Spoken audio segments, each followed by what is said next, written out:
samping saya ini seperti menggambarkan ini ya, seperti menggambarkan alat kelamin seorang laki-laki di seperti ini ya, perlambangan kesuburan, lambang kesuburan.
Rahayu, selamat berjumpa lagi buat semua pemirsa Lampah Jagat.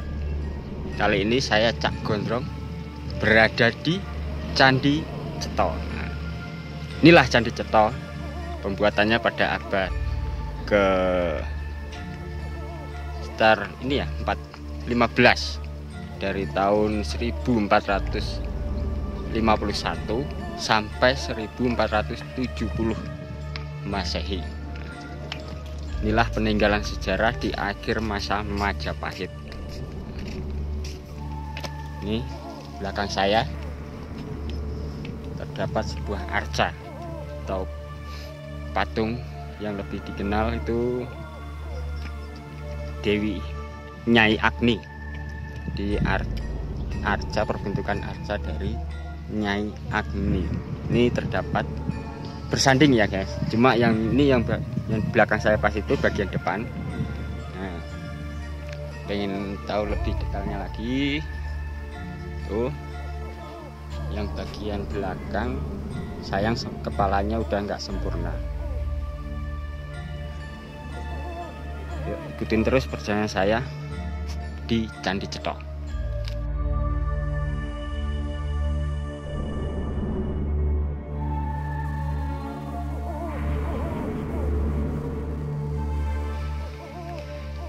Dari teras pertama menuju teras kedua.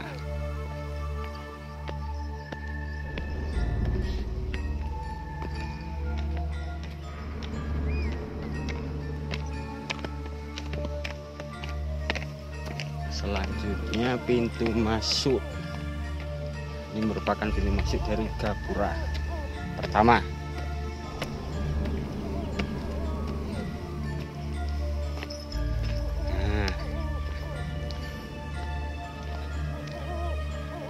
Dan memasuki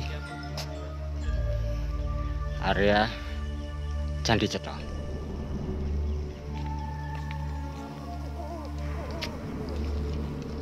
Lokasinya berada di belakang saya.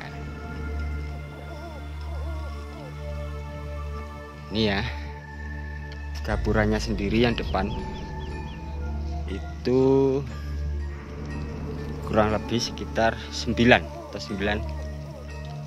tarap. Itu udah pembaruan ya.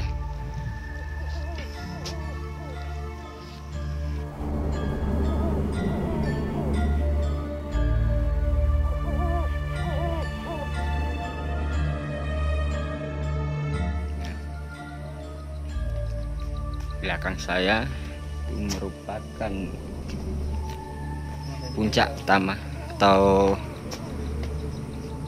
dikenal dengan sebutan ini ya, Pesanggerahan, yang dianggap sakral dan suci. Mas sayang ini bisa sampai sini, nggak bisa naik lagi ke atas. Ini merupakan pesanggerahan yang dulunya digunakan oleh Raden Wijaya raja terakhir Majapahit. Itu tempat sampai sekarang masih diuri-uri, dan tempat ini sering masih digunakan buat upacara agama, terutama buat agama Hindu. Nah, ini merupakan bagian yang paling puncak yang ada di Candi Cetha. Di berupa bangunan tak beratap yang sebelah kanan di sebelum dari puncak utama. Nih, di belakang saya terdapat sebuah arca, yaitu melambangkan, tanpa disensor, nggak usah disensor, jadi penggambaran alat vital seorang laki-laki. Nah, itu perlambangan dari apa? Kesuburan. Jadi dari situlah adanya kehidupan manusia. Jadi memperlambangkan kehidupan manusia, terciptanya manusia sebelum lahir ke bumi. Jadi perlambangan kesuburan.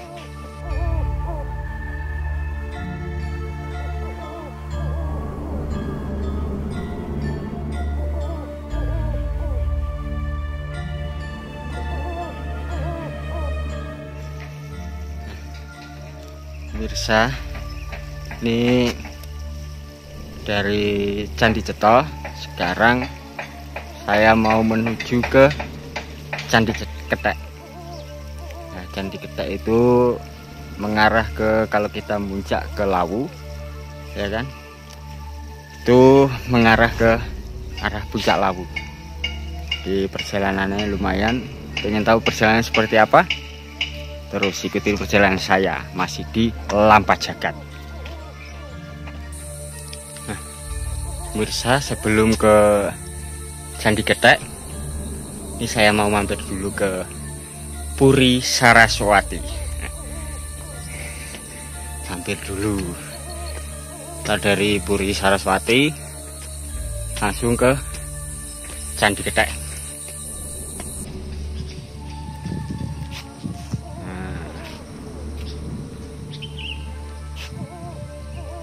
Di belakang saya itu Puri Saraswati. Tempat ini berada tepat di atasnya Candi Cetha. Kalau kita tengok ke belakang, kan? Nah, itu yang di bawah itu Candi Cetha.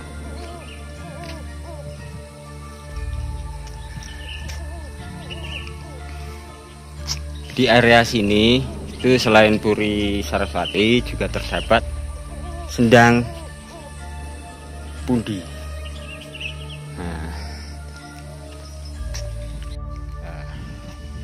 Tepat sebelah kanan ini ya, Puri Sari, itu terdapat sebuah Sendang Pundi Sari. Itu tepat di belakang saya ini. Itu merupakan Sendang Pundi Sari. Jadi ada tiga tempat, yaitu Puri Saraswati, terus kemudian Sendang Pundi Sari, ya satunya itu tempat pertapaan. Ya mungkin yang ini ya, tepat berada di belakang saya itu, mungkin itu tempat pertapaannya. Ini menyerupai sebuah bangunan. Ini bangunan bukan pendopo, tapi bangunan kecil. Nah, itu yang bertuliskan Meru. Nah, itu tempat berada di belakang saya itu. Mungkin itu tempat pertapaan. Jadi biar tidak terlihat oleh orang atau pengunjung, karena di sini itu merupakan dibuka buat umum. Jadi menjadi ikonnya tempat sini. Lagi, nah itulah Puri Taman Saraswati.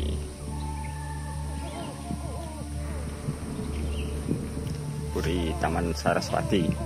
Ntar habis dari sini saya mau langsung menuju ke Candi Ketek.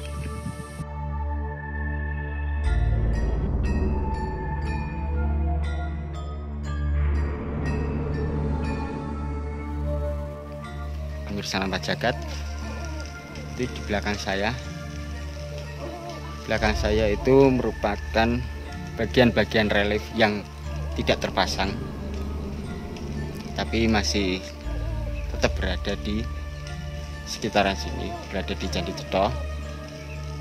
Selain itu juga terdapat nih, ya kan, di belakang saya ini merupakan umpak kecil yang mungkin dulu difungsikan buat bangunan pendopo ataupun bangunan apa ya. Ini merupakan umpak tapi kecil. Nah, lubang-lubang ini biasanya kalau kayu itu buat menancapkan, buat kuncian, di kuncian. Nah, seperti contohnya ini. Nah, seperti contohnya nih. Jadi emang bagian tengah ini buat kuncian dari kayu. Itulah kehebatan nenek moyang kita dahulu. Ini juga, tapi ini lebih besar. Ini tapi di sini nggak ada motif, lebih polos, nggak ada motif. Nah, di bagian dinding ini juga tidak terdapat ini ya, apa, relief. Terdapat relief, lebih polos dindingnya.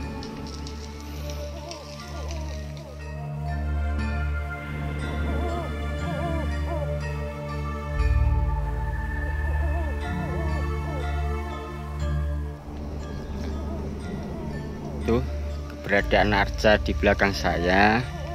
Itu yang ini ya, yang satunya itu bagian kepalanya itu nggak ada.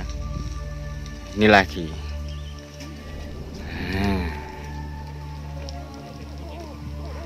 ini merupakan relief atau pahatan-pahatan yang terdapat di Candi Cetha. Ini kalau penggambarannya tak beda jauh seperti wayang, terdapat di merupakan satu sisi dari bagian tubuh. Itu merupakan penggambaran, kalau sekarang seperti penggambaran wayang, jadi dari satu sisi saja. Memang kompleks bangunan Candi Cetha sendiri ini lebih simpel, lebih sederhana. Inilah relief-relief yang ada di sini.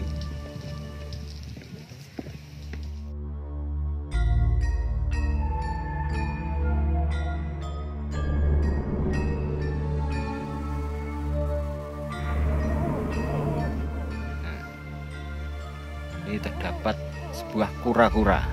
Nah, kura-kura ini perlambangan.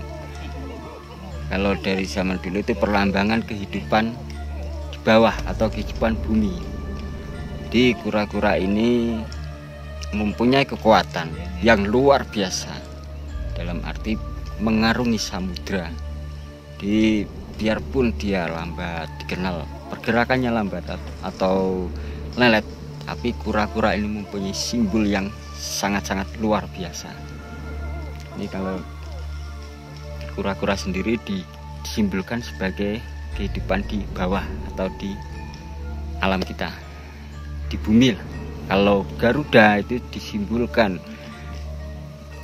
di atas. Itulah Garuda, dan ini kura-kura. Ini lebih besar itu. Ini pun biar sore, tapi kalau cuacanya cerah, tapi ini agak berkabut sih. Itu di sini alhamdulillah ramai pengunjung, dan masih dari generasi ke generasi itu masih peduli sama sejarah yang terdapat di salah satunya Candi Cetha.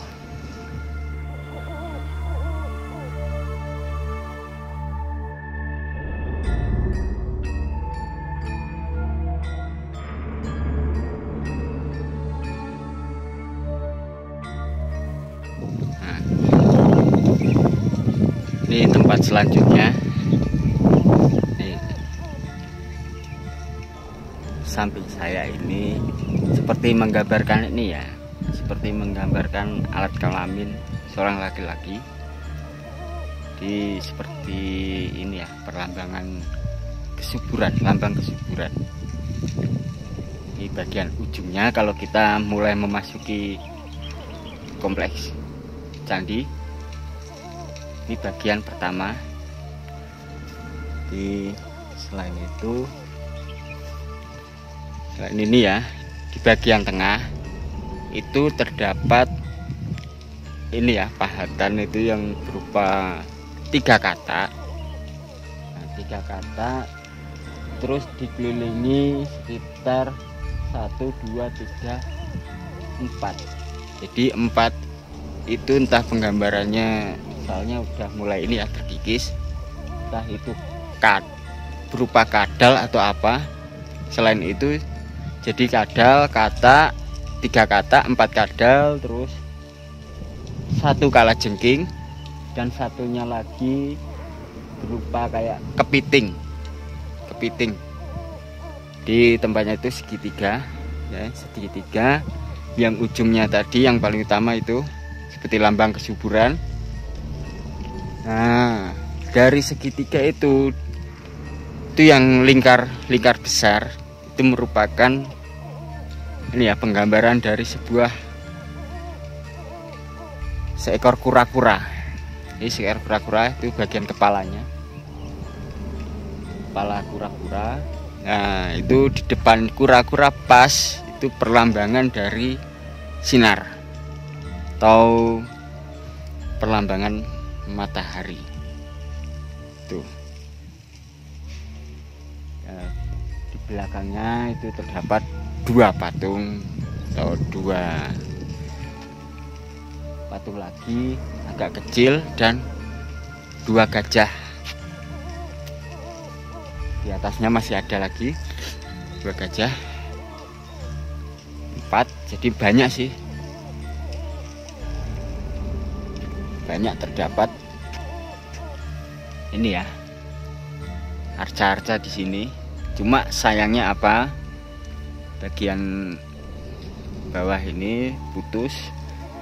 Yang lebih mirisnya lagi ini, bagian kepala itu hampir saya berkunjung ke tiap banyak candi, itu pasti banyak bagian dari arca itu, bagian kepalanya itu pasti banyak yang hilang.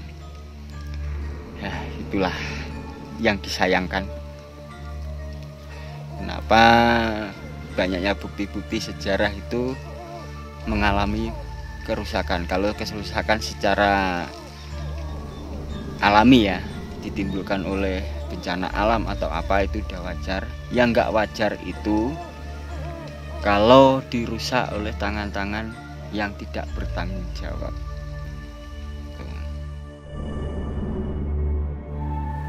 Demikian pemirsa, perjumpaan saya di Candi Cetha dan di Puri Saraswati.